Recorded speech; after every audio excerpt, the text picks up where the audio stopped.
मैं भी कहूँ आपके लिए। आपने कहा कि पियवा से पहले हमार रहलो। इन्होंने कहा ना कि पियवा से पहले हमार रहलो, तो इनसे भी पूछा जाए कि अपनी वाइफ से पहले तो मेरे थे कि नहीं। अब तो रौरे ने बताई, तो मैं ही तो बता रही हूँ। कहिए कहिए कि अब बात न हमसे होई, सुनाए मोर करेजा, दिले बाड़ा तू जवन, आहई मोबाइल आके ले जा। हम तो कुछ दूसरे समझनी कि स्कूलिया के मिलत पिछुआर रहल, अब बेरी बेरी फानत दरार रहलू, कि भागे खातिर साथे तैयार रहला,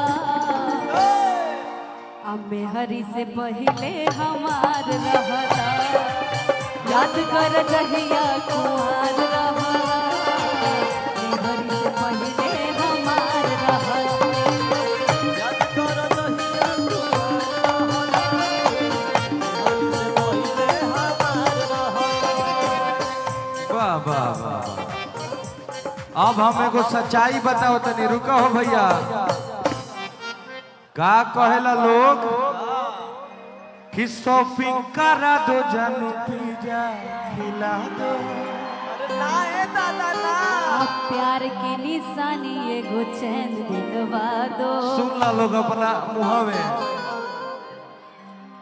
कि शॉपिंग करा दो, जानू पिज्जा खिला दो। अब प्यार ऐसे कैसे अंगुरिया कंजला दिल बनाइए दिल, कि प्यार की निशानी के चैन बनवा दो।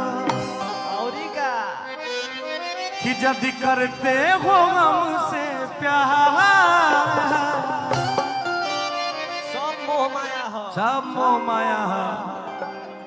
कि आजकल के लॉजिक इनके फिर हमें जानी पड़ी हो। ए भैया भैया हो कि आजकल के लड़की फैशन धोखेबाज बाड़ी, पैसे से करे खाली प्यार उड़न बाज बाड़ी।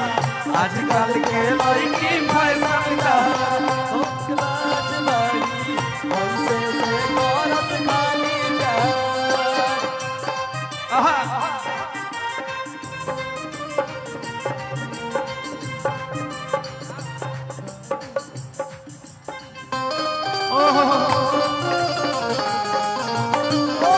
अरे दिया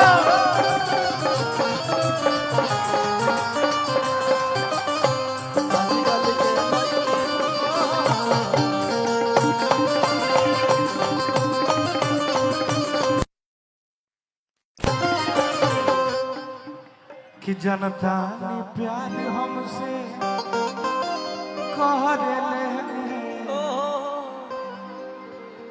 अब बाकी कहला से डर ले।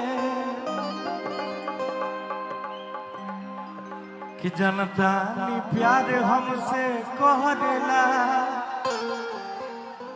अब बाकी कहला से डरेला। कि हौ सवारा करे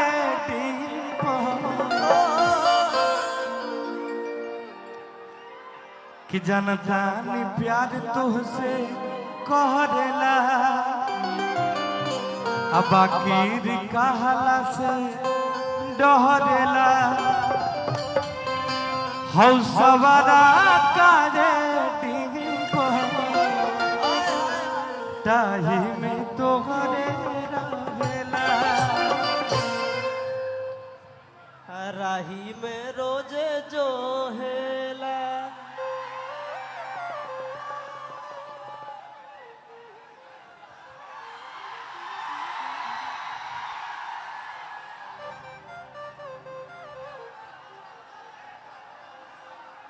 थोड़ा थोड़ा आप लोग पीछे हो जाइए भैया, जैसा ये लोग कह रहे हैं। देखिए जो